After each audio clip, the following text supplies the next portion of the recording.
सभी को good evening. स्वागत है एक बार फिर से आप सभी लोगों का। चलिए भाई, तो आज की क्लास स्टार्ट की जाए। कहाँ अटक रहा है सब? रुक जाओ भाई, जस्ट अ मिनट।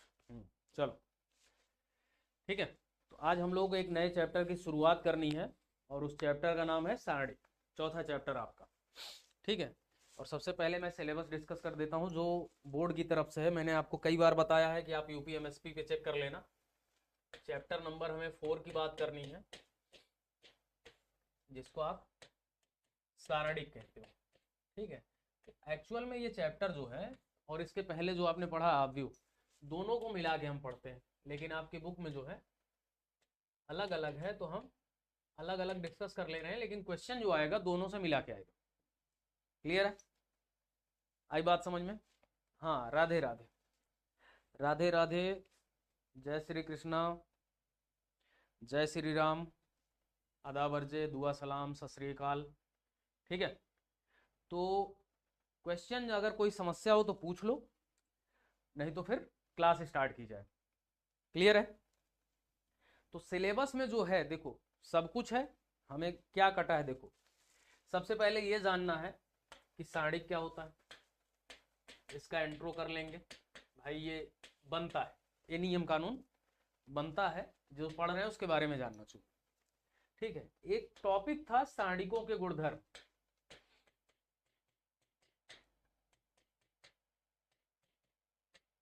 सारणिकों के गुणधर्म, जो कि कट गया है, यही कटा है। ठीक है। इसके अलावा सारणिक का अनुप्रयोग, ये देखना है। सारणिक का अनुप्रयोग आप कहाँ कहाँ यूज कर सकते हो, एक चीज। ठीक है। फिर हमें सहखंड जानना है। पहले उपसारणिक जानना है भाई। पहले क्या जानना है? पहले हमें हमें क्या जानना है? उपसारणिक क्या होता है। उपसारणिक के बाद हम क्या जानेंगे? सहखंड। सहखंड जब निकालेंगे तो इसके बाद सहखंडज आव्यूह हमें बात करनी है। देखो फिर से आव्यूह मिलेगा इसमें। जब सहखंडज आव्यूह आ जाएगा तो हम व्युत्क्रम की बात करेंगे। जब व्युत्क्रम आ जाएगा तो व्युत्क्रमणी और अव्युत्क्रमणी की बात करेंगे। अव्युत्क्रमणी, ठीक है। आव्यूह क्या होता है? जब ये आ जाएगा तो हम संगत और असंगत हल की बात करेंगे।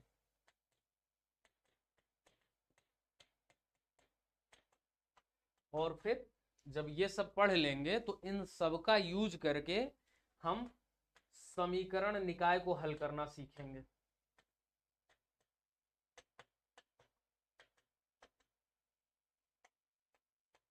ये इतनी चीजें हमें जाननी, इतनी चीजें पढ़नी है आज की क्लास में। ठीक है, एकदम सुकून से देख लीजिए। ठीक है। किसी को कोई समस्या हो, ये चीज कट गई है, लेकिन मैं फिर भी कहूंगा कि एक बार अपने से आप बुक में 6 नियम है। और 6 नियम क्या है कि अगर किसी सारणिक में, और सबसे पहले सारणिक जो होता है वो वर्ग आव्यूह का होता है। किसका होता है? वर्ग आव्यूह का सारणिक होता है। अभी हम डिस्कस करेंगे। क्लियर है? ठीक। तो वर्ग आव्यूह का सारणिक है अगर, तो उसके नियम मैं जल्दी जल्दी गिना देता हूँ। ठीक है, दो चार जो इंपॉर्टेंट है। अगर कोई सारणिक है, उसमें किसी एक रो या किसी एक कॉलम के सभी एलिमेंट जीरो है तो उस सारणिक का मान जीरो है। किसी सारणिक में अगर दो रो या दो कॉलम सेम है, यानी कि उसके एलिमेंट सेम है, तो भी मान जीरो है। ठीक है। किसी सारणिक में आप जो है क्या करते हैं, उसको दो पार्ट में आप लिख सकते हो जोड़ घटा के। इस तरह से कुल मिलाकर के कितने हैं? 6 हैं। आप कॉमन लेते हैं तो किसी एक रो या एक कॉलम से ले सकते हो। तो ये सारे नियम कितने हैं? 6 नियम है, जो कि आपके सिलेबस से कटा है ये चीज। ठीक है। लेकिन फिर भी आप उसको एक बार देखेंगे जरूर। ठीक है, क्योंकि एग्जाम में अगर आ गया सॉल्व करने के लिए, प्रॉपर्टी आपको पता रहेगी तो आप जल्दी से सॉल्व कर लो। आई बात समझ में? चलो, तो शुरू किया जाए। शुरू करें? बताओ भाई। तो कहानी स्टार्ट की जाए। कुछ जानना है, कुछ पूछना है? चलो स्टार्ट करते हैं। ठीक। हम डेली एक, जब भी क्लास होगी एक चैप्टर पढ़ना है, ये कोशिश करना है। आज हमें इसको खत्म कर लेना है। मैं क्वेश्चन लगाना बताऊंगा, जल्दी जल्दी पढ़ेंगे। ठीक है। तो जैसे अगर मैं एक समीकरण लिखूं, सिंपल सी बात, देखो सारणी क्या होता है, जैसे मैं a1x प्लस b1y प्लस बराबर c1 लिख दूं, ठीक है, या a2x प्लस b2y बराबर c2 लिख दूं। ये इक्वेशन फर्स्ट है, ये इक्वेशन सेकंड है। तो हमने पढ़ा था कि इसको हम आव्यूह के रूप में लिख सकते हैं। क्या कर सकते हैं? आव्यूह के रूप में लिख सकते हैं। ठीक है, तो अगर आव्यूह के रूप में लिखेंगे तो a1 a2 b1 b2, ठीक है, यहां लिखेंगे x और y, और यहां लिखेंगे c1 और c2। अभी आगे फिर पढ़ेंगे कि कैसे लिखते हैं, ये सारी चीजें आगे हैं। अब इस समीकरण निकाय का अगर आप इसका एक सारणिक बनाओ, ठीक है, अब निकाय का हल, ये जो समीकरण है, ये निकाय यानी कि इन दोनों समीकरण का जो हल है, निकाय का हल, ठीक है, अद्वितीय होगा कि नहीं, होगा या नहीं, ठीक है, होगा या नहीं, ठीक है, होगा या नहीं, ये डिपेंड करता है एक नंबर पे। और नंबर क्या है? तो इस चीज को आप ऐसे लिखते हो a1 a2 b1 b2, और ये जो ब्रैकेट जैसा सिंबल लगाया था आप को, इसको स्ट्रेट लाइन कर देते हो, और ये नंबर जो होता है इसका इधर मल्टीप्लाई कर दो a1 b2, और इसका माइनस करके इधर कर दो a2 b1, यानी कि ये जो नंबर आया a1 b2 minus a2 b1, इस पर डिपेंड करता है। इस पर क्या करता है? डिपेंड करता है। और ये जो नंबर आया, इसी नंबर को आप सारणिक कहते हो, ये मैथ की लैंग्वेज में, ठीक है। तो अगर आपको आव्यूह का मान चाहिए, तो हमने बताया था कि आव्यूह का कोई मान नहीं होता, एक व्यवस्था है। फिर आप क्या करते हो, उसको सारणिक में बदलते हो और इस सारणिक का मान आता है, और ये जो मान आया ये बताएगा कि इस समीकरण का हल जो है अद्वितीय होगा कि नहीं होगा। अद्वितीय कहने का मतलब x का एक मान और y का एक मान, क्लियर है, यूनिक जिसको आप बोलते हो।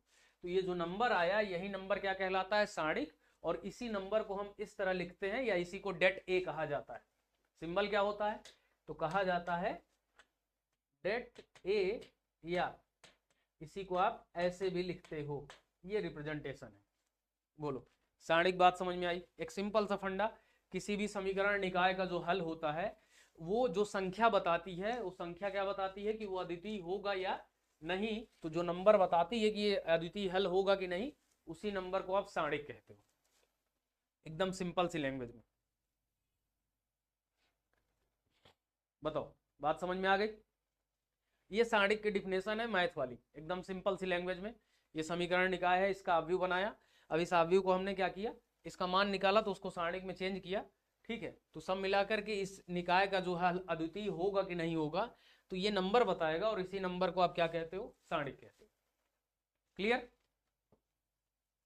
बोलो भाई, बात समझ में आ गई? अब किसी सारणी का आप मान कैसे निकालते हो, तो ये भी आप जान लो, ठीक है। और दूसरी चीज क्या क्या है, चलो, अब होता ये है कि अगर मैं एक आव्यूह ले लूं, सिंपल सी बात सुनो, क्लियर। अब बात आती है काम की चीज। जैसे मान लो कि कोई भी मैं एक आव्यूह लेता हूं, 2 3 -1 0 5 7 4 -1 और 2, ये एक आव्यूह है। और ये कैसा आव्यूह है? वर्ग आव्यूह। कैसा है? वर्ग आव्यूह, ठीक है। तो एक नोट लिख लो, इसके पहले वाले में एक नोट लिख लो, आप ध्यान रखिएगा, एक नोट जो है आपको लिखना है। और नोट क्या कहता है? नोट कहता है कि सारणिक सदैव वर्ग आव्यूह की होती है।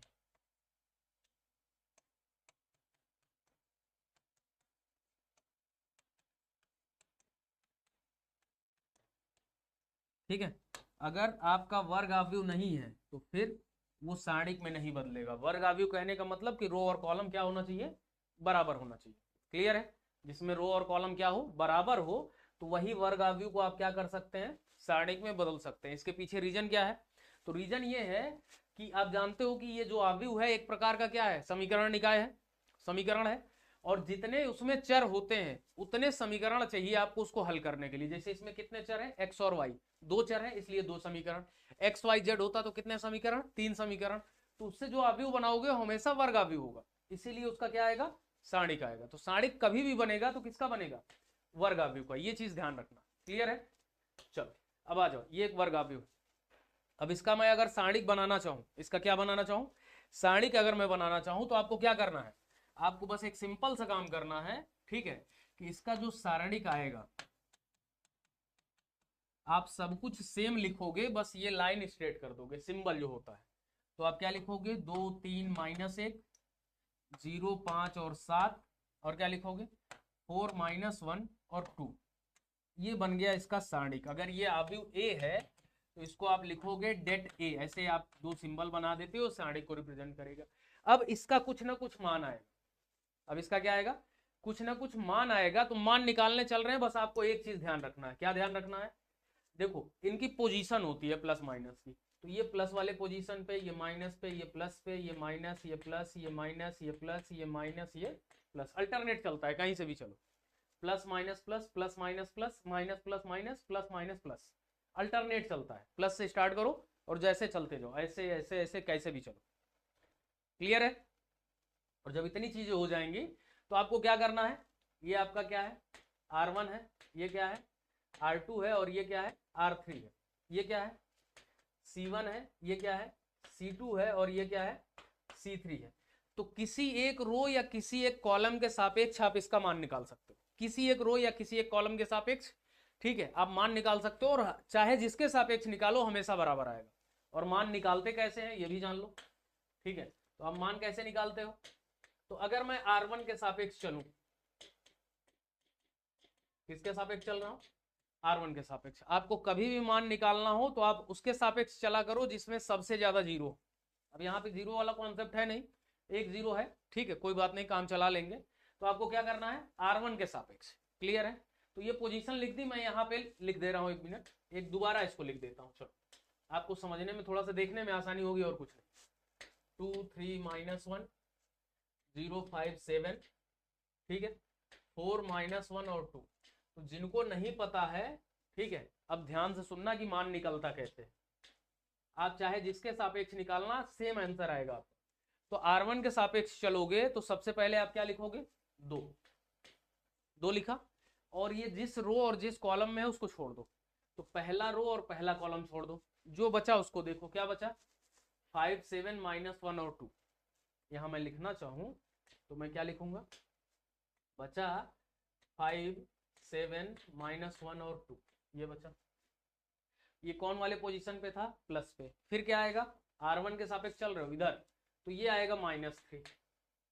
अब ये जिसमें स्थित है उसको छोड़ दो, तो पहला रो और दूसरा कॉलम छोड़ दो, क्या बचा, 0 7 4 और 2, ये हो गया। फिर क्या आया, -1, तो ये किस पोजीशन पे है, प्लस पे, लेकिन प्लस और माइनस का इंटू करेंगे तो माइनस ही आएगा, लेकिन मैं लिख देता हूं। अब ये जिसमें स्थित है उसको छोड़ दो, तो क्या बचा, 0 5 4 और -1। बोलो इतनी बात समझ में आ गई। किसी को कोई समस्या हो तो बताओ, ऐसे लिख सकते हो। अभी मैं केवल मान निकालना सिखा रहा हूं, सबको आता है ये मुझे पता है, क्लियर है। देख लो, कोई समस्या, जिस रो और जिस कॉलम में वो एलिमेंट उपस्थित है उसको छोड़ दो जिसके सापेक्ष आप चल रहे हो, ठीक है। तो 2 लिखा, तो ये पहला रो और पहला कॉलम है इसलिए इसको छोड़ दिया, 5 7 -1 और 2 बचा। -3 लिखा, तो ये कहाँ है, पहला रो दूसरा कॉलम, तो 0 7 4 और 2 बचा। फिर -1 पहला रो तीसरा कॉलम, तो इसको और इसको छोड़ दिया, 0 5 4 और -1 बचा। बस सॉल्व कर दो। 2, इसका गुणा इधर करो, पहले क्या करो, इसका इधर गुणा करो, ठीक है, 10, और इसका एक माइनस अपनी तरफ से लगाओ, इसका गुणा इधर करो, तो -7, तो ये हो जाएगा +7। एक माइनस अपनी तरफ से आप लगाएंगे, ये लिखा है -3, ठीक। इसका गुणा इधर किया 0 और इसका गुणा इधर किया 28, एक माइनस अपनी तरफ से, इधर आ जाओ, -1, इसका गुणा इधर किया 0 और इसका गुणा इधर किया -20। आई बात समझ में। पहले इधर से करना है जो प्रिंसिपल डायगोनल होता है।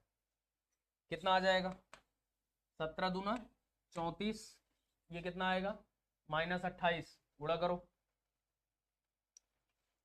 कितना आएगा 84 प्लस 84, ठीक है, और यहां पर आ जाएगा प्लस 20, सबको जोड़ दो कितना हो गया 4 4 8,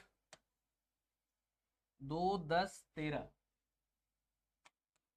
138। जोड़ा सही मैंने, देख लो, कोई समस्या नहीं होनी चाहिए। ठीक है, तो इस सारणी का ये मान आया, बताओ कितने लोग निकाल लोगे आप किसी के सापेक्ष। चलो कोई समस्या नहीं है, ये सबसे पहले वर्ग आव्यूह था, इसको सारणिक में बदला, सबकी पोजीशन बता दिया, और R1 के सापेक्ष मैंने निकाला। आप R2 के सापेक्ष, R3 के सापेक्ष, C1 के सापेक्ष, C2 के सापेक्ष, किसी के सापेक्ष निकाल सकते हो, सारा काम आपका हो जाना है। बोलो क्लियर हो गया? जल्दी बताइए भाई, क्लियर है कि नहीं?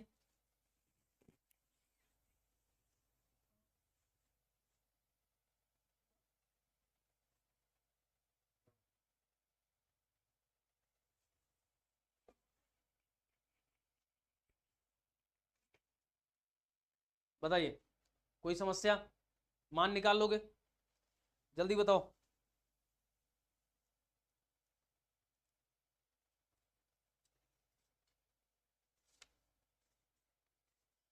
हाँ, सभी को नमस्ते।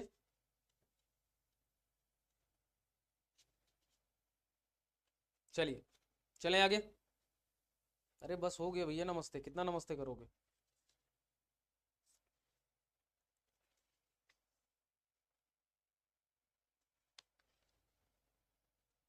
अच्छा क्वेश्चन, चलो तो फिर एक लगा के दिखा दो जल्दी से मुझे, कुछ भी ले लो, एक क्वेश्चन मुझे।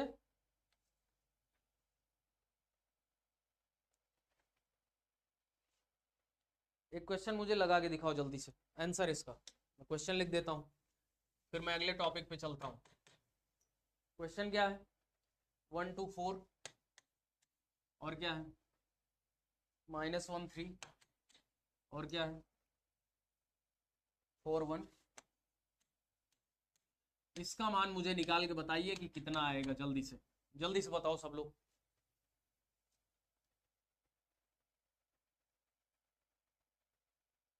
नहीं कोई दिक्कत नहीं, आप रिकॉर्डेड पढ़ो, उस पर तो और सुकून से पढ़ाया है मैंने।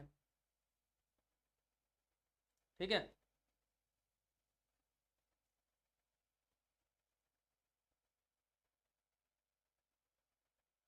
नेट बहुत स्लो चल रहा है, किसका? यहाँ से तो सब सही है, आप अपने यहाँ देख लो, मौसम थोड़ा सा खराब है, इसकी वजह से इशू होता है। टावर के जनरेटर वगैरह नहीं चलाते ये लोग, टावर बंद हो जाते हैं। -13, देखो आंसर आ गया -13, जल्दी बताओ।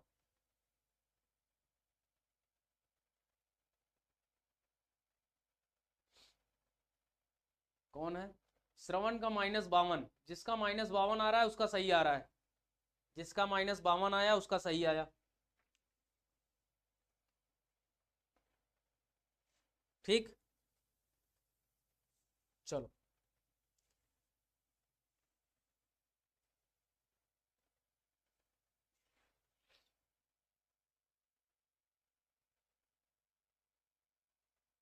हाँ ठीक, -52 आएगा। आप क्या करो, मैं कह रहा हूं कि C3 के सापेक्ष चलो, C3 के सापेक्ष, क्यों? क्योंकि इसमें सबसे ज्यादा जीरो है। तो अगर मैं 4 लेता हूं तो 4 प्लस माइनस प्लस पे है, इसको और इसको छोड़ दो, इसका गुणा यहां करोगे -1, इसका गुणा यहां करोगे -12, फिर -0, और जो भी आएगा गुणा करोगे 0 हो जाएगा, और +0 जो भी आएगा आगे क्या हो जाएगा? 0 हो जाएगा। भाई प्लस माइनस प्लस होता है, 0 से कुछ अभी अंदर आए गुणा करोगे 0 हो जाएगा, यहाँ भी 0 है तो 0 हो जाएगा। बस इतने को सॉल्व कर लो, तो 4 × -13 यानी कि कितना हो जाएगा? -52। ये आंसर हो गया आपका। क्लियर है?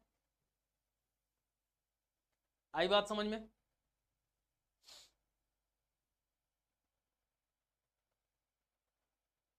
चले आगे, चलो। तो अब जो है आपको क्या करना है, प्रॉपर्टीज खुद से पढ़ना है, मैं नहीं बताऊंगा, ये आपका होमवर्क है, देख के जाना, थोड़ा सा आपको आसानी होगी। ठीक है, आई बात समझ में? ज्यादा नहीं, बस 6 ठो है। क्लियर? पढ़ लेना सब लोग, आ जाओ आगे, अनुप्रयोग पढ़ना हमें। ठीक है, सारणिकों का अनुप्रयोग,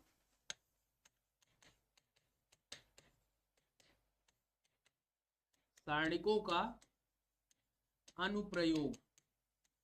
क्लियर है? तो पहला है त्रिभुज का क्षेत्रफल। हम किस में निकालने के लिए करते हैं इसका यूज? त्रिभुज का क्षेत्रफल। पहला अनुप्रयोग क्या है? त्रिभुज का क्षेत्रफल। क्लियर है? तो हम इस पे बात करने चल रहे हैं, सुनो। ठीक है, तो अगर एक आपके पास त्रिभुज है, एक क्या है? त्रिभुज है, सपोज करो ये ए है, ये बी है और ये सी है। इसका quadrant x1 y1, sorry coordinate, इसका x2 y2 और इसका x3 y3 है। ठीक है, तो आपको क्या करना है? एरिया ऑफ ट्रायंगल ABC जो होता है, कभी कभी आपका ऑब्जेक्टिव पूछ लेता है इस तरह से। ठीक है, तो आप क्या करो, तीनों निर्देशांक लिख लो ऐसे, x1 y1, x2 y2 और x3 y3 और लास्ट में 1 1 और 1। बस इसी को सॉल्व कर दो, जो आ जाएगा वो आपका एरिया हो जाएगा। बहुत आसान होता है। तैयार हो जाओ, इस पे हम काम करने चल रहे हैं।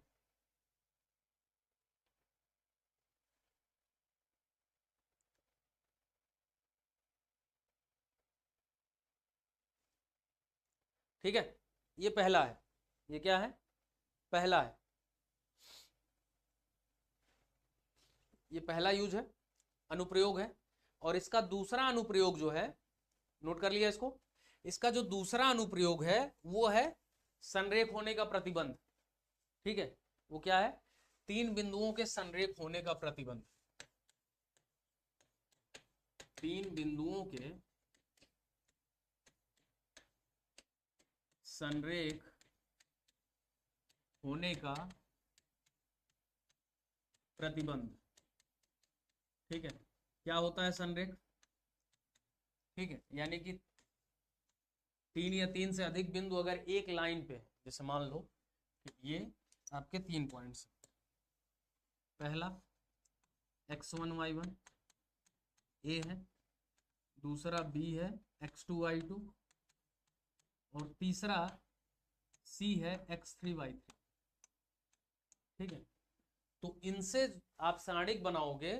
ठीक है, x1 y1 जैसे त्रिभुज के लिए बनाया, x2 y2 और x3 y3, यहाँ पर 1 1 और 1। अगर इस सारणिक का मान 0 आ गया, सारणिक का मान क्या आ गया?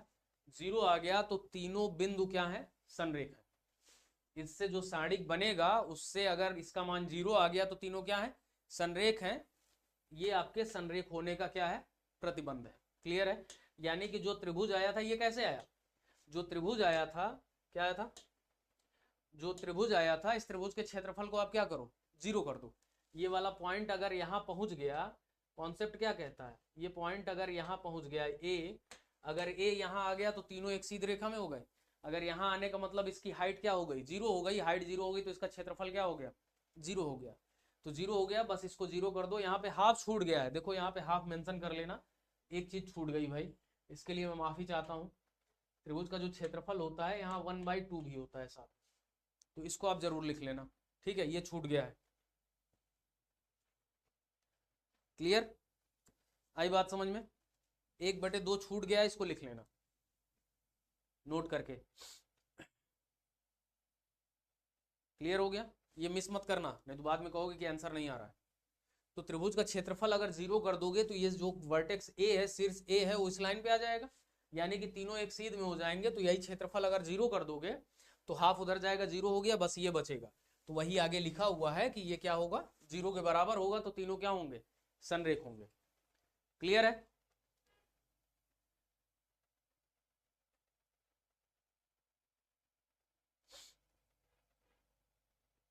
चलो आगे चले, एक क्वेश्चन ले लेते हैं। कह रहा है कि एक त्रिभुज का क्षेत्रफल ज्ञात कीजिए जिसके शीर्ष, आप आंसर बता दो जल्दी से। एक क्वेश्चन है आपके लिए, इसका आंसर आपको बताना है। एक त्रिभुज है, इसके शीर्ष दिए हुए हैं, मान लो कि ए है, ये बी है और ये सी है। ए का निर्देशांक क्या दिया हुआ है? 3 8 -4, 2 और सी का दिया हुआ है कितना? 5 और 1। ये आपको इसका क्षेत्रफल बताना है, जल्दी से बता दो। एरिया ऑफ ट्रायंगल ABC क्या आएगा?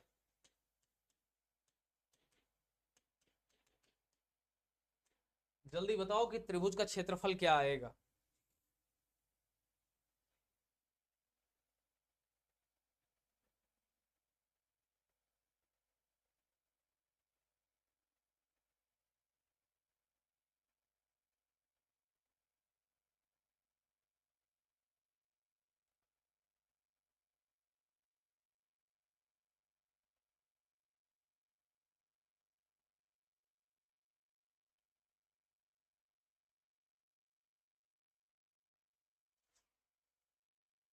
जल्दी बताओ।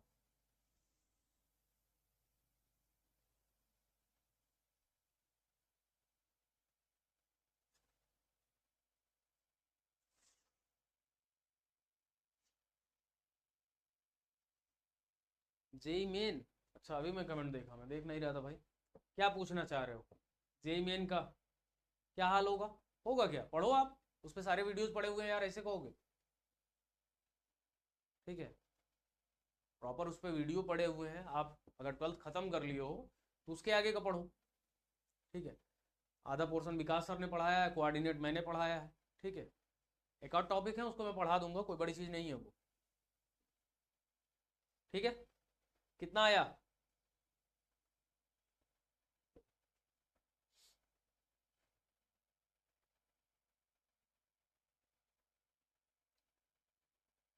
चलो सॉल्व करो जल्दी से। सारणी का अगर बनाओगे तो क्या बनेगा देखो, 3 8, और क्या आएगा -4 2, और क्या आएगा 5 और 1।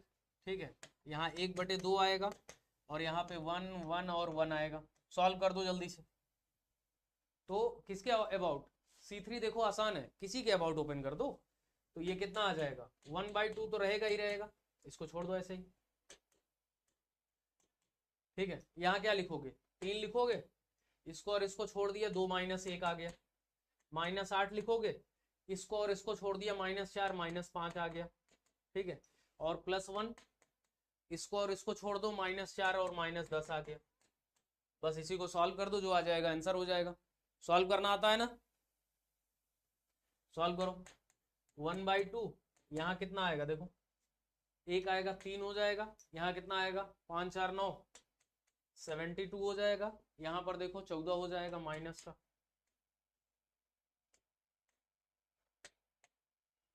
माइनस का क्या हो जाएगा, 14। सॉल्व कर लो, कितना होगा, यहाँ घटा दो, 61/2। सही घटाया मैंने। और 61/2 का मतलब 30.5 वर्ग इकाई। क्षेत्रफल है इसलिए वर्ग इकाई।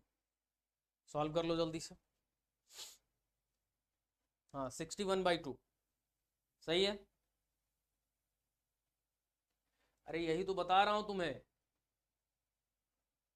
अरे उस पे वीडियोस पड़े हुए जेई मेन के लिए, आप क्यों परेशान हो? वहां पे पूरा कैलकुलस है, कोऑर्डिनेट है, फंक्शन है। ठीक है, सब कुछ तो है, आप पढ़ोगे तब तो।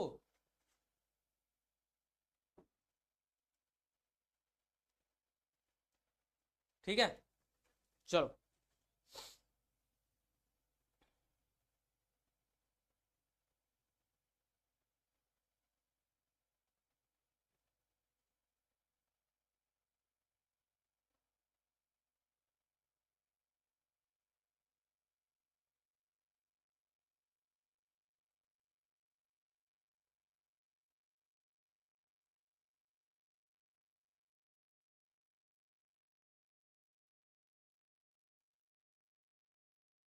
अच्छा क्वेश्चन प्रैक्टिस, चलो ठीक है भाई, क्वेश्चन प्रैक्टिस के लिए करा देंगे। क्वेश्चन भी है उसमें, ऐसा नहीं है, लेकिन करा देंगे। ठीक है,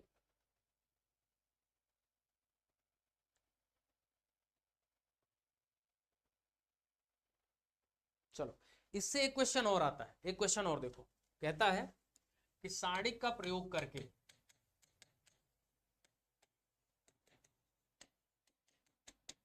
ये आपके बुक में एग्जाम्पल है, प्रयोग करके बिंदु ए और बी, बिंदु ए दिया हुआ है, क्या दिया हुआ है, ए का मान 1,3,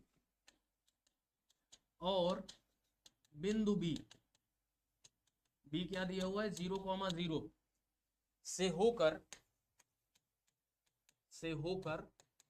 जाने वाली रेखा का समीकरण ज्ञात कीजिए।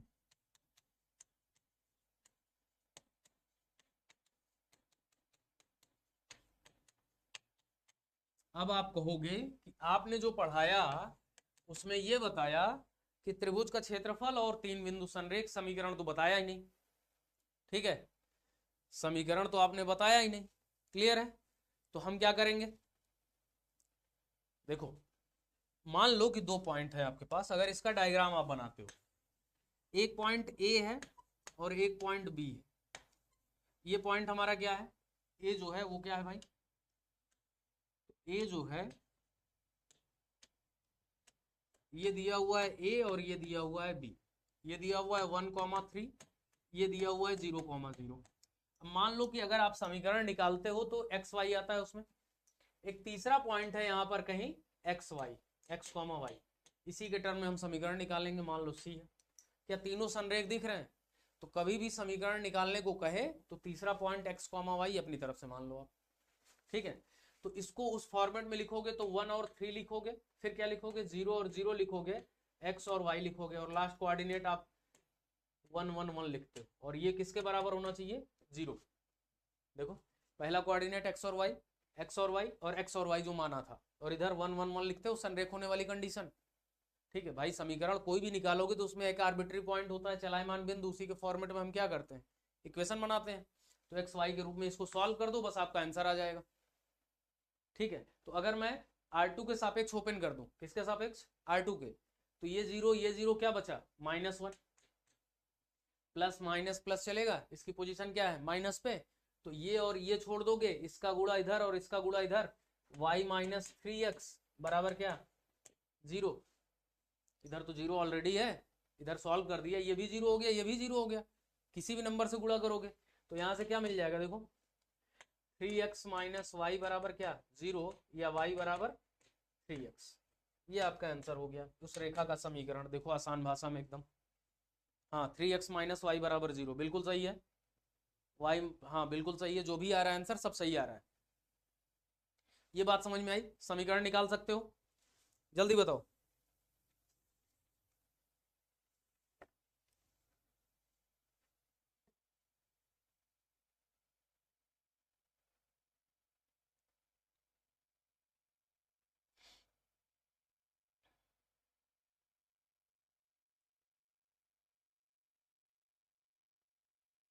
क्लियर है? चले आगे। अब हमें जो जानना है वो उपसारणिक और सहखंड जानना है, तो पहले उपसारणिक जानेंगे। उपसारणिक क्या होता है, उपसारणिक, इसको इंग्लिश में आप माइनर कहते हो। ठीक है, क्या होता है, तो कोई भी आप आव्यूह ले लो, आव्यूह से सारणिक बनेगा। जैसे मान लो कि आपके पास एक सारणिक है ए। ठीक है, ए में हमने क्या किया, A B C D E F G H और आई लिखा। ये आपके पास एक क्या है, सारणिक है। अब जो उपसारणिक होता है माइनर से, इसलिए इसको एम आई जे से रिप्रेजेंट करते हो।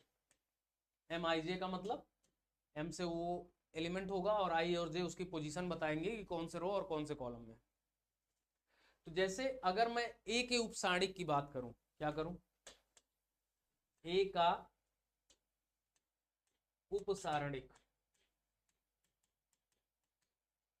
या इसी को आप क्या कहोगे, M11। क्यों M11 कहेंगे, क्योंकि ए की पोजीशन क्या है, A11, पहली पोजीशन, पहला रो और पहला कॉलम है। आव्यूह में आपको बताया था।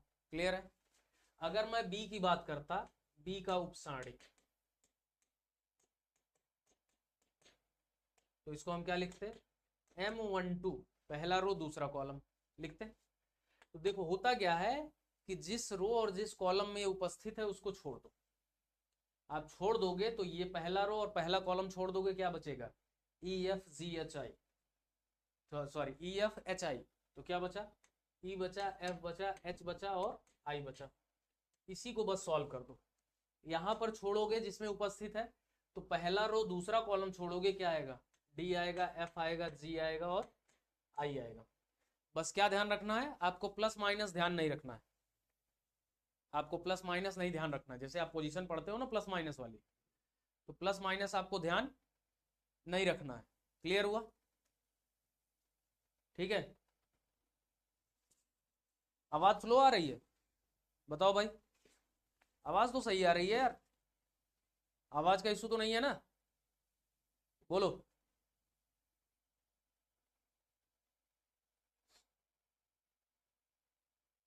जल्दी बताओ, आवाज का इशू तो नहीं है, इसको क्या हो गया?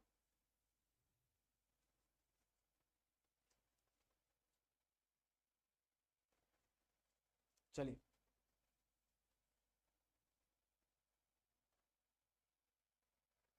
हाँ स्क्रीन, आवाज आ रही है, आवाज आ रही है, ये बताओ।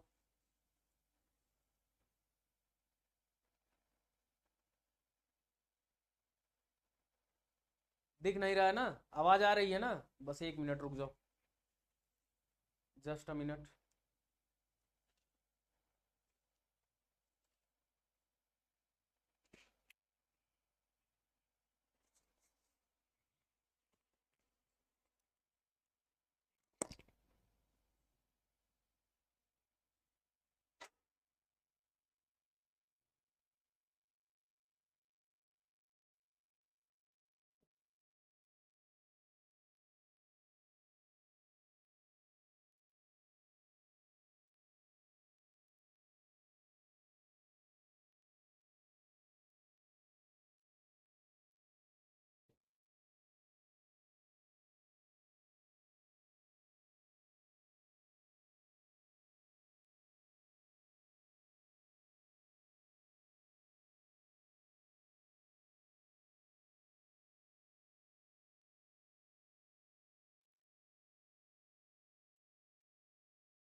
चलिए भाई, आ गया,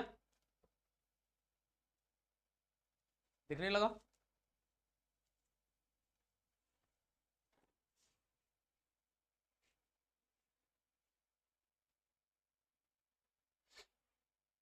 ओके, नहीं भाई इतनी उम्मीद मत लगाओ क्लास खत्म हो जाएगी, अपनी तरफ से पूरी कोशिश की जाती है। अब इलेक्ट्रॉनिक्स चीज़ें हैं, टेक्निकल चीज़ें हैं, डिवाइस है, ख़राब होती रहती है। बताओ, चलते चलते ख़राब हो गया तो फिर दूसरा मंगाया गया, दूसरा भी ख़राब था, तीसरा लगाया गया है। ठीक है, क्लियर है, तो सब चलता रहता है। क्लियर, चलो, तो मैं बात कर रहा था उपसारणिक की। उपसारणिक में क्या था, ठीक है, कि आपने क्या किया, हर एक एलिमेंट का आप उपसारणिक निकालते हो, जैसे A B C D E F G H I सबका निकलेगा।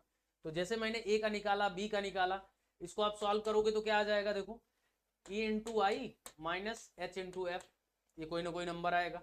इसका निकालोगे डी इंटू आई minus G into F.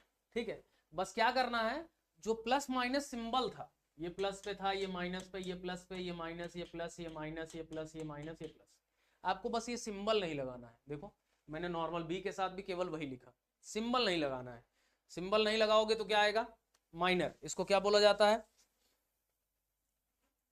Clear है, बात समझ में आई। तो इसको आप क्या बोलते हो, उपसारणिक। इसी तरह से अगर मैं सी का निकालता, सी का उपसारणिक, तो इसको मैं क्या लिखता, ठीक है, M13 पहला रो तीसरा कॉलम, और जिसमें ये है उसको छोड़ दो तो क्या बचता है, डी बचता, ई बचता, जी बचता और एच बचता। इसको सॉल्व करोगे तो क्या आएगा, D into H minus G into ई। आई बात समझ में। तो बस क्या करना है, सॉल्व कर देना और साइन नहीं लगाना है। क्लियर, और अगर आपने साइन लगा दिया, आपने क्या किया, साइन लगा दिया, तो जो माइनर है वो बदल जाता है किसमें, सहखंड में। जो आपका उपसारणिक है वो किसमें बदल जाएगा, सहखंड में। बात समझ में आई, बोलो। माइनर निकाल लोगे, माइनर की जरूरत नहीं पड़ती है हमें, जरूरत किसकी पड़ती है, सहखंड की। ठीक है, तो जैसे अगर मैं सहखंड की बात करूं तो बस आपको क्या करना है, सिंबल के साथ चलना है। किसके साथ चलना है, सिंबल के साथ चलना है। क्लियर, अगर मैं सहखंड की बात करूं, सहखंड को इंग्लिश में आप कोफैक्टर बोलते हो। क्या बोलते हो, कोफैक्टर। तो अगर मैं कोफैक्टर की बात करूं तो जैसे डेट ए जो था वो क्या था, A B C D E F G H और आई था, यही था। तो इसको आप जो है कैपिटल ए आई जे से रिप्रेजेंट करते हो। किससे लिखते हो, कैपिटल ए आई जे से। तो क्या होता है, अगर मैं ए का सहखंड निकालूं, ए का सहखंड, ठीक है, तो इसको किससे लिखोगे, A11 से। क्यों, क्योंकि इसकी पोजीशन क्या है, पहला रो पहला कॉलम, और ये क्या आएगा, आप जिसमें उपस्थित है, जैसे माइनर निकाल रहे थे उसी तरह से। तो ई एफ और क्या लिखोगे, एच और आई, ये लिखोगे। सॉल्व कर दोगे तो ए इंटू आई माइनस एच इंटू एफ, ये हो जाएगा।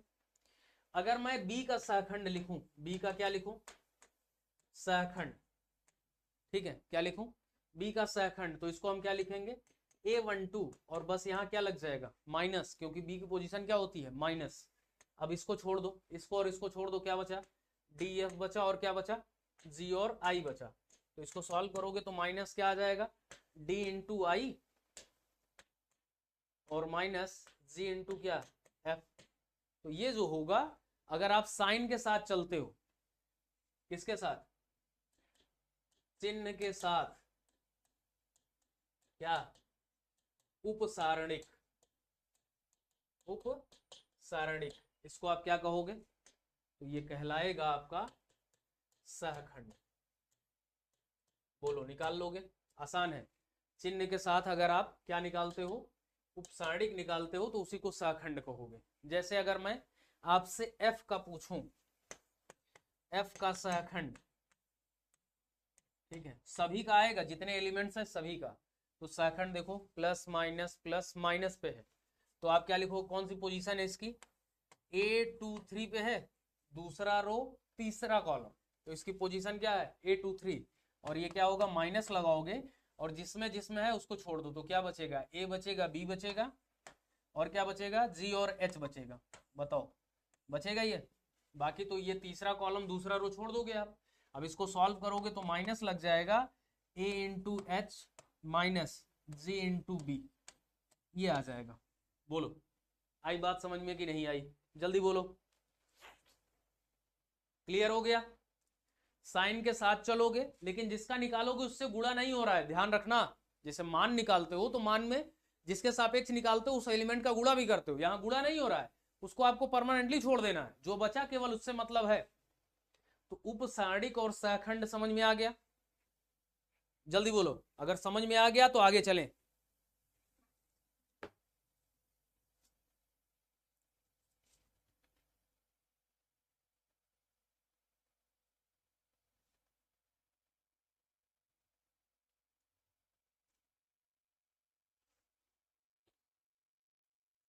ठीक है, इतनी बात समझ में आ गई।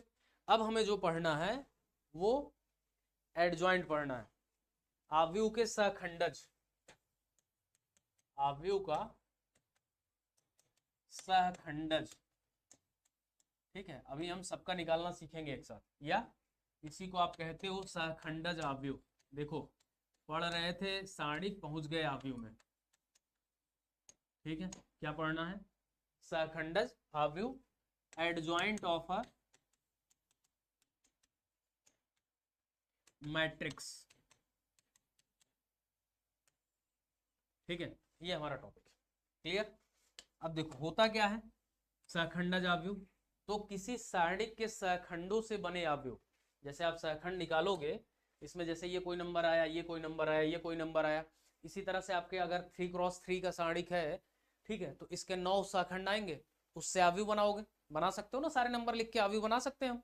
ठीक है, देखो अभी मैं क्वेश्चन लेता हूं, तो अगर मैं इसकी डिफिनेशन की बात करूं तो आप कह सकते हो किसी सारणिक, और यही अपने काम का चीज है, किसी सारणिक, ठीक है, के सहखंडों से बने आव्यूह, बने, देखो निकाल रहे हैं सारणिक और बना रहे हैं आव्यूह, क्लियर। सहखंडों से बने आव्यूह के परिवर्त, यानी कि ट्रांसपोज, याद आया, रो कॉलम इंटरचेंज, रो को कॉलम में और कॉलम को रो में। ठीक है, आव्यूह के परिवर्त, आव्यूह को, आव्यूह को सहखंडज आव्यूह कहते हैं।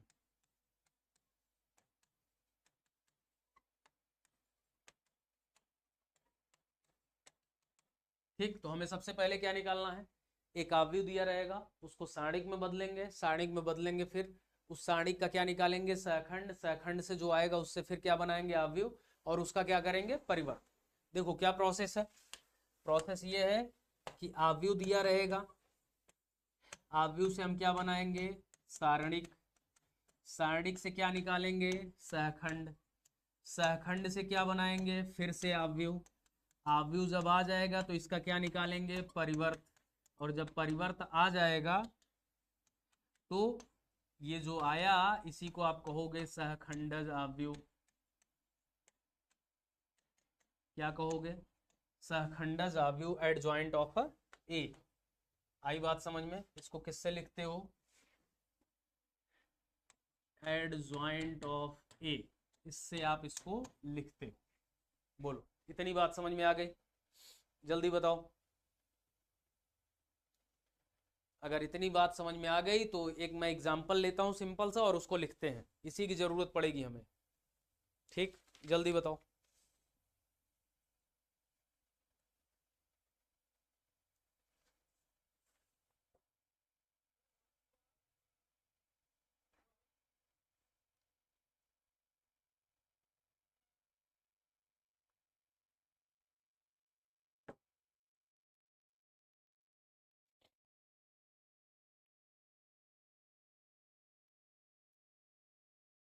क्लियर? चलो, जब क्लियर हो गया तो एक क्वेश्चन लेते हैं, एक अब जो है निकाल के देखते हैं, क्या सहखंडज। तैयार हो जाओ, बस टॉपिक खत्म होने वाला है बहुत जल्दी, छोटा छोटा है सब, अब इसके बाद केवल क्वेश्चन लगाना रहेगा अपने को। इनवर्स जहां निकाला वहां जो है सीधा सीधा बात करेंगे हम लोग। चलो देखो, एक आपको आव्यूह दिया हुआ है ए, क्या दिया हुआ है, -1, -2 और 3, और क्या दिया हुआ है, -2, 2 और 1, और क्या दिया हुआ है, 4, -5, 2। अब इसका हमें क्या करना है, इसका हमें सहखंडज निकालना है। क्या निकालना है? सहखंडज निकालना है। क्लियर? तो सबसे पहला काम हम क्या करेंगे, इसको हम सारणिक में बदलेंगे। क्या करेंगे? इसको आप सारणिक में बदलो। किस में बदलो? सारणिक में बदलो। तो अगर मैं डेट ए की बात करूं, मैं किसकी बात करूं? डेट ए की। तो क्या आएगा? -1 -2 3 -2 2 और 1 4 -5 और 2। सबसे आसान काम क्या है? किसी अवयव को सारणिक में बदलना है। क्या करना है? इसकी जगह 2 लाइन खींच देना है बस। ठीक है?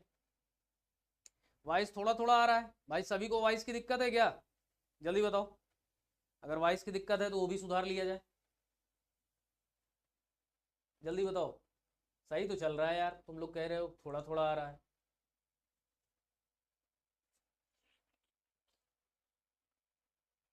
चले आगे।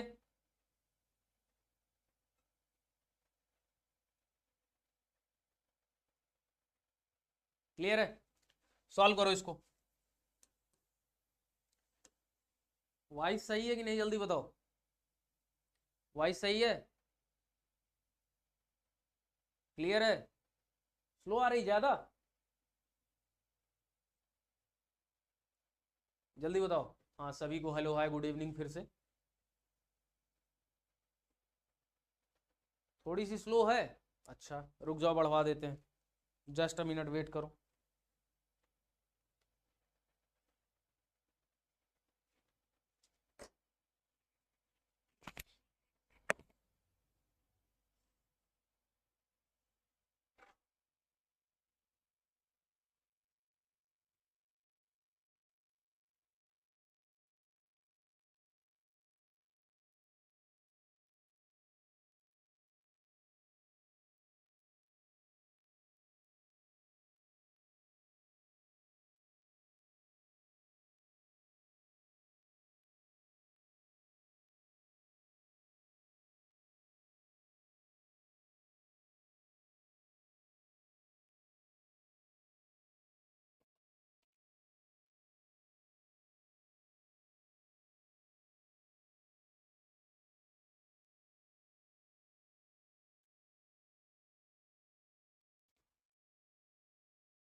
आवाज आ रही है? अभी सही हो गया?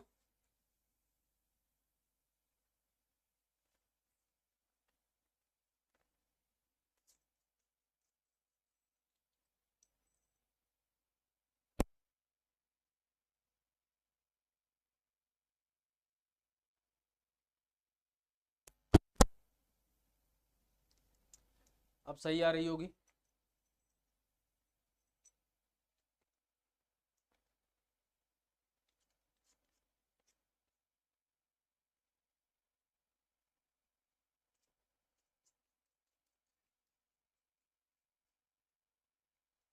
चलिए,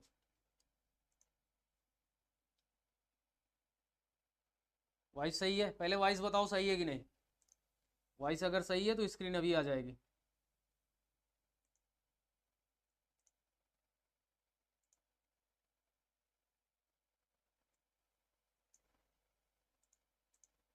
चलिए, ठीक है। देखो बस, स्क्रीन आने वाली है, सब्र करो बस। देखो स्क्रीन आ गई।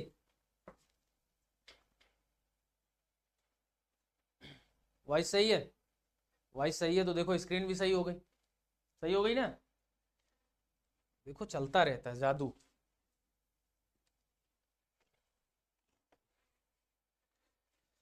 ठीक है? क्लियर है बात? Voice clear?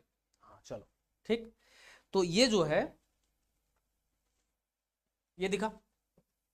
अब आपको क्या करना है, सभी का सहखंड निकालना है। और उससे क्या करना है, देखो सारणिक बन गया। तो सारणिक अगर बन गया तो इसके बाद हमें क्या करना है, सभी का सहखंड निकालना है। सहखंड निकालो जल्दी से। चलो, तो अगर मैं -1 का सहखंड निकालूं, किसका? -1 का सहखंड। ठीक, तो क्या मिलेगा -1 का सहखंड? इसको और इसको छोड़ दो, 2 का गुणा 2 में किया 4, और इसका गुणा इधर किया तो +5, यानी कि ये कितना आ गया 9। -2 का सहखंड निकालोगे तो कितना आएगा, देखो इसको और इसको छोड़ दो, ये माइनस वाले पोजीशन पे है तो माइनस लगा दिया, -2 का गुणा 2 में किया -4, और 4 का गुणा 1 में किया तो -4, ये आ गया 0। देखो सही है, नहीं भाई 8 आएगा ना, 0 नहीं आएगा, कितना आएगा 8 आएगा, सही है। देख लो -2 माइनस वाले पोजीशन पे इसलिए माइनस लगाया, इसको और इसको यानी कि पहला रो दूसरा कॉलम छोड़ा तो -2 1 और 4 और 2, तो -2 का 2 में गुणा किया -4, और 4 का गुणा 4 में किया 4 माइनस, दोनों 8 हो गया, बाहर माइनस लगाया था +8 हो गया। बोलो सही है। 3 का निकालो, 3 का निकालोगे तो प्लस वाले पोजीशन पे इसको और इसको छोड़ दो, 10 और -8 कितना आ गया 2, 10 और -8, देखते चलो सही है।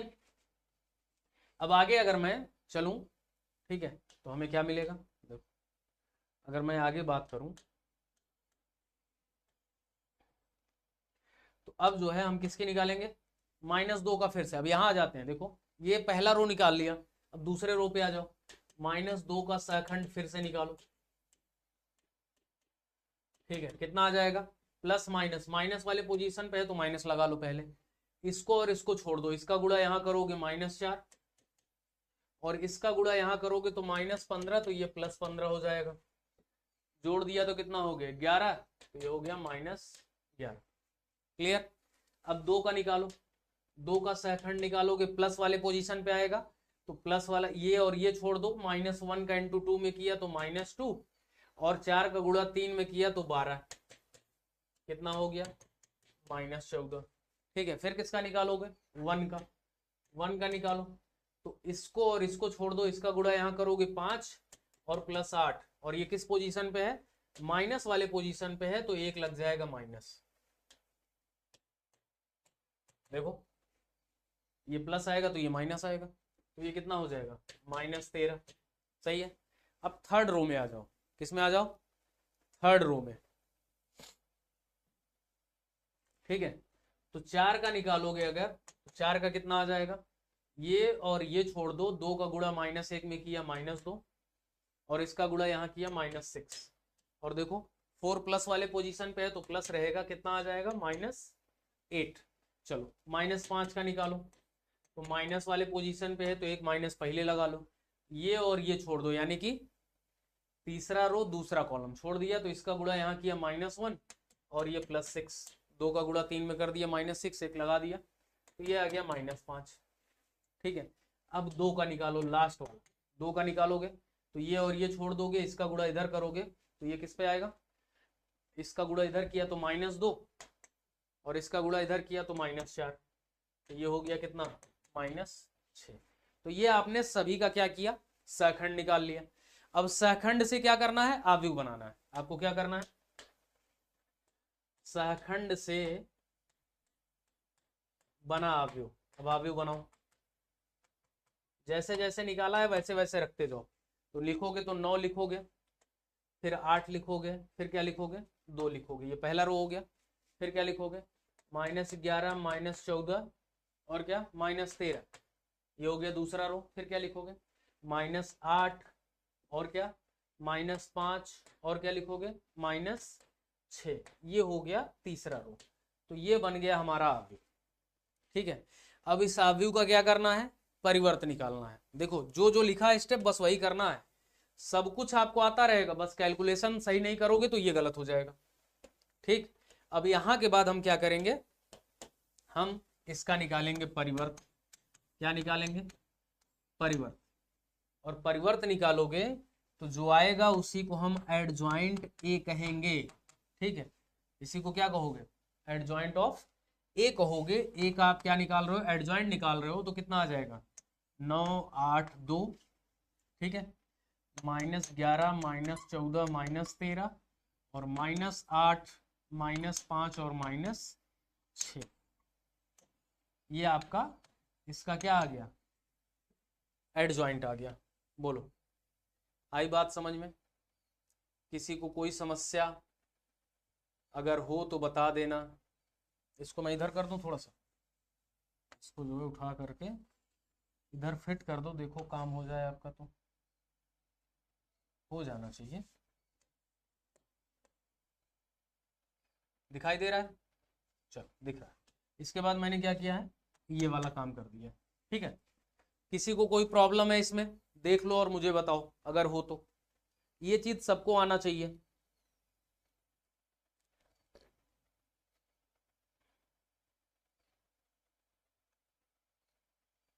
क्लियर हो गया?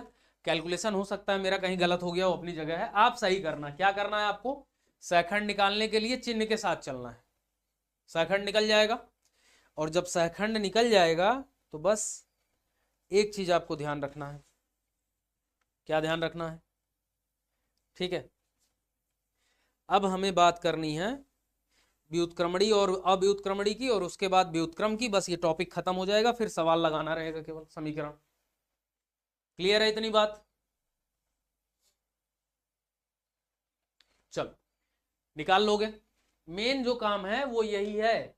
अगर आपने ये वाला काम कर लिया, ये एडजॉइंट निकाल लिया, तो आधा समीकरण सॉल्व कर लिया, समझ लो। चलो आ जाओ आगे। अब हमें दो चीज जाननी है, एक जाननी है अव्युत्क्रमणी, अव्युत्क्रमणी, और एक जानना है व्युत्क्रमणी। मैं दोनों यही लिख देता हूं, ठीक है, आसान रहेगा समझने में। एक अव्युत्क्रमणी आव्यूह, और एक तरफ मैं लिख देता हूं व्युत्क्रमणी आव्यूह।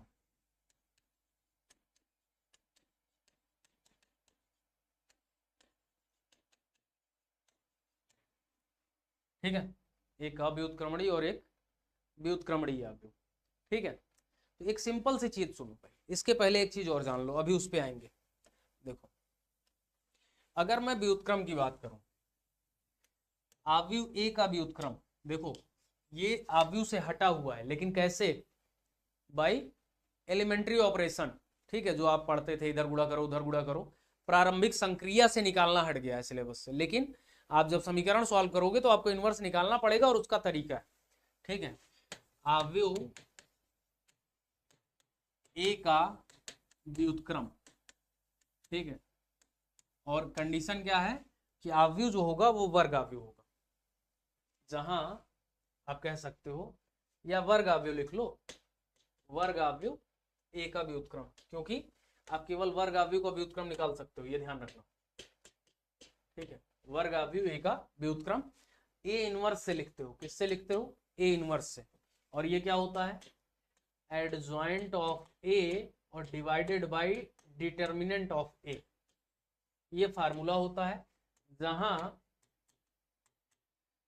Date A not equal to zero, अगर ये जीरो हो गया तो ये डिफाइन नहीं हो पाएगा। ठीक है, तो किसी भी आव्यूह का अगर आप सारणिक निकाल रहे हो, किसी भी आव्यूह का क्या निकाल रहे हो, ध्यान से सुनना। ठीक है, किसी भी आव्यूह का अगर आप सारणिक निकाल रहे हो और उस सारणिक का मान जीरो हो गया, ठीक है, तो उसका आप इनवर्स नहीं निकाल सकते हो, यानी कि वो अव्युत्क्रमणी होगा। ऐसा आव्यूह जिसका व्युत्क्रम ना निकले वो क्या है? अव्युत्क्रमणी, और जिसका व्युत्क्रम निकले वो क्या है? व्युत्क्रमणी। क्लियर है बात? सिंगुलर और नॉन सिंगुलर। क्लियर? तो ये चीज ध्यान रखना, अभी इसी फार्मूले पे हम लगाएंगे क्वेश्चन। ठीक है, व्युत्क्रम क्या होता है? एडजॉइंट ए डिवाइडेड बाई क्या? डिटर्मिनेंट ऑफ ए, ए का डिटर्मिनेंट जो भी हो और वो जीरो नहीं होना चाहिए। तो जो हम पढ़ रहे हैं, तो इसको आप इंग्लिश में बोलते हो सिंगुलर। क्या बोलते हो? सिंगुलर। और इसको क्या बोला जाता है? Non singular. ठीक है, ये ध्यान रखना। तो यहां पर क्या आया? यहां पर आया जिसका, जिस आव्यूह का व्युत्क्रम संभव न हो, संभव ना हो, संभव ना हो का मतलब निकालना संभव ना हो। ठीक है, और ये क्या आएगा? जिस आव्यूह का व्युत्क्रम निकाला जा सके, जिस आव्यूह का व्युत्क्रम ज्ञात किया जा सके।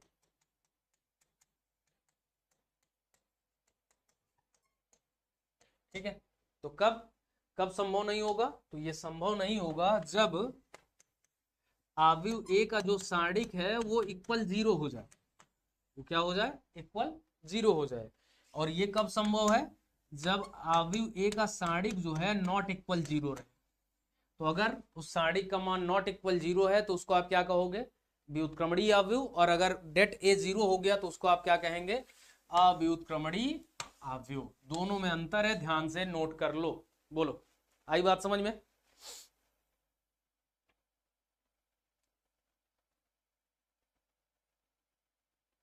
हाँ, एकदम ध्यान से देख लो। व्युत्क्रमणीय और अव्युत्क्रमणीय समझ में आ गया?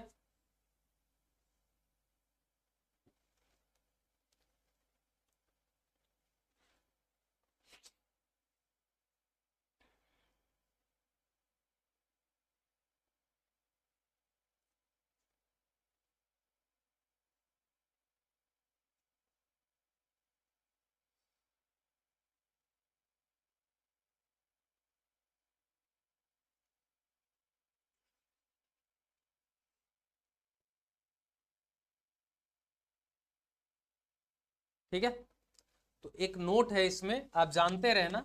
एक नोट मैं लिख देता हूं कि विषम सममित अवयव जो होता है, कौन सा, विषम सममित अवयव,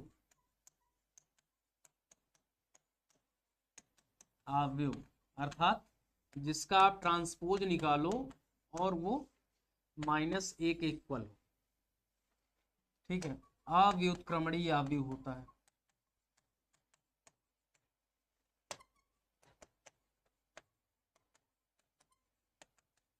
अगर विषम सममित है तो उसके मुख्य विकर्ण के जो अवयव होंगे 0 होगा, और उसके ऊपर और नीचे सेम एलिमेंट होंगे, साइन अपोजिट होगा, ये लिखा था।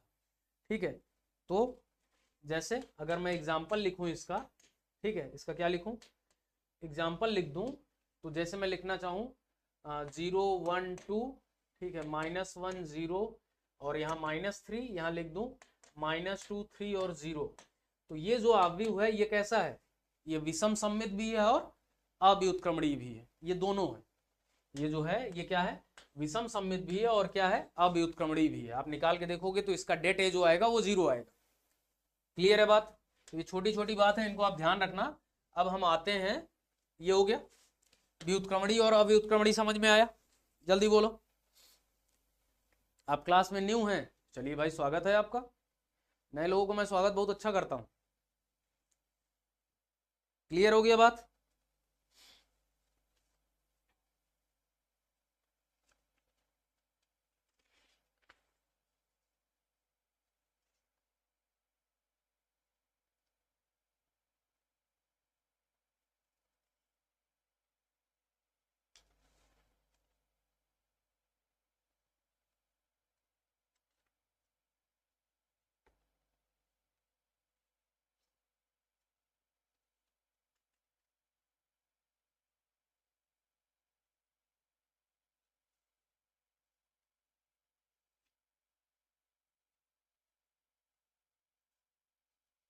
यह सम्मित नहीं है, विषम सम्मित है भैया। विषम सम्मित क्यों होता है, आप इसका रो कॉलम इंटरचेंज करो और ये मिलेगा आपको। ये दिख रहा है, ये विषम सम्मित है, सम्मित नहीं है, आपने गलत लिखा है फरहान। ठीक है,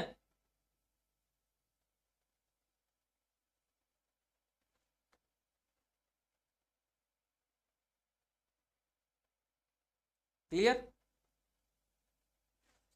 अब यहां से जो पढ़ना है, ठीक, सुनो।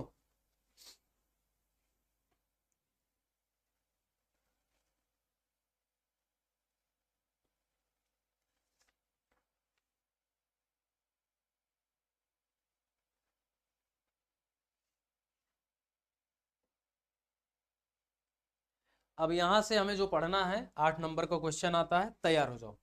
हम लोगों ने सब कुछ सीख लिया है, हमें बस क्या ध्यान रखना है, देखो ये वाला फार्मूला, ठीक, इनवर्स निकालेंगे और यहां से ये फार्मूला ध्यान रखना। चलो आ जाओ। तो हमें अब पढ़ना है आव्यूह विधि से समीकरण निकाय का हल। आव्यूह विधि से, ये दोनों चैप्टर पढ़ने का ये पीछे यही पर्पज होता है। समीकरण निकाय का हल। ठीक है, अब सुनो, इसको हम सॉल्व करने जा रहे हैं। अब आप सपोज करो क्या करना है, मैं सीधा क्वेश्चन लूंगा, थोड़ी सी थियरी बता दूं संगत और असंगत। ठीक है, सुनिए, अगर मान लो कि आपके पास a1x b1y c1z बराबर p, और ये जो है एग्जाम में जो आता है 8 अंक का आता है और हर एक पेपर में आएगा, आज तक का रिकॉर्ड। ठीक, सही है कि क्वेश्चन आना ही आना। ठीक है, तो दूसरा इक्वेशन है a2x plus b2y plus c2 बराबर c2z बराबर q, और तीसरा है a3x b3y और c3z बराबर r। अब इसको हमें क्या करना है, समीकरण निकाय से हल निकालना है इसका। 3 समीकरण है, तो सबसे पहले आपको क्या करना है, इसको आव्यूह विधि से लिखना है। कैसे लिखा जाता है, तो आव्यूह विधि लिखने का तरीका, आप एक कॉलम इससे बना लो, दूसरा कॉलम y वाले से बना लो, और तीसरा कॉलम z वाले से बना लो। ये बन गया एक अवयव। फिर इसके जस्ट बगल में आप x, y और z लिखो जो चर है, और फिर बराबर करो और इधर लिखो क्या, p, q और r। ये हो गया क्लियर। इसको आप a कह दो, मान लो कि ये अवयव a है, ये कैपिटल X है और ये b है। तो हमें क्या मिला, हमें जो मिला, देखो हमें जो मिला वो मिल गया क्या, ax बराबर b। तो अगर मुझे x निकालना है, ठीक है, तो बताओ a इनवर्स b होगा। अब इसी का सारा कमाल है, हमारा पर्पज क्या है, a इनवर्स निकालना। और a इनवर्स हम कैसे निकालेंगे, तो a इनवर्स हम निकालेंगे, ठीक है, कैसे, एडजॉइंट ऑफ a और डिवाइडेड बाय डेट a, इससे a इनवर्स निकालेंगे। अब यहां से दो कंडीशन, यहां से कितनी कंडीशन, दो कंडीशन। ठीक है, देखो एडजॉइंट निकाल लोगे, डेट निकाल लोगे, बस डिवाइड कर दोगे, a इनवर्स आ जाएगा और b से गुणा कर देंगे, अवयवों का गुणनफल हमने पढ़ा है, और तुलना कर लेंगे, आंसर आ जाएगा। लेकिन क्या कंडीशन है, तो कंडीशन ये है कि यहां से दो चीजें होंगी। पहली चीज होगी, ठीक है, कि जब डेट a जो है नॉट इक्वल 0 होगा, ठीक है, डेट a जो है वो क्या होगा, नॉट इक्वल 0 हो जाएगा। बात समझ में आई, ठीक है। और दूसरी कंडीशन जो होगी, हेलो क्लास,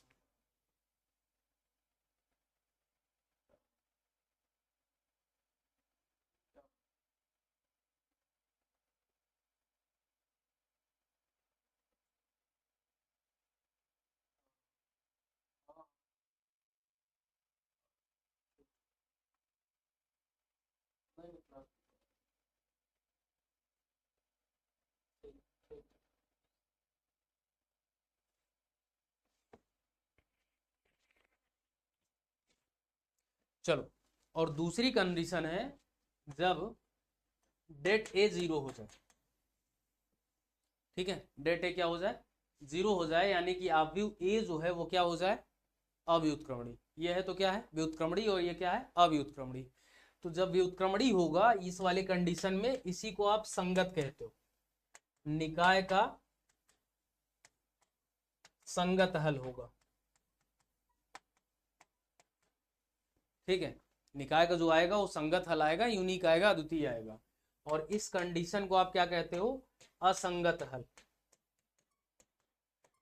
जब ऐसा आ जाएगा तो आप नीचे, ये अगर आपने ये लिखा, इसके बाद डेट ए निकाला और डेट ए 0 हो गया, तो वहीं पे आप नीचे लिख देना कि डेट ए 0 है, अर्थात अवयव ए अव्युत्क्रमणीय है, उसका व्युत्क्रम निकाल नहीं, उसका व्युत्क्रम नहीं निकाल सकते, इसलिए असमिका असंगत हल रखती है। असमिका कह रहा हूं, समीकरण जो है वो क्या रखता है, असंगत हल रखता है, छोड़ देंगे। और जब ये वाली कंडीशन आएगी तो फिर इसको हम सॉल्व करेंगे, क्या करेंगे, हम एडजॉइंट ए निकालेंगे, डेट ए से डिवाइड करेंगे, इनवर्स आएगा और इसका गुणा करेंगे। ये प्रोसेस है, दो प्रोसेस है, ठीक है। बात समझ में आई? तो ये दो कंडीशन है संगत और असंगत का, तो इसको आप नोट कर लो, ठीक है। फिर जो है हम क्या करेंगे, क्वेश्चन लगाएंगे।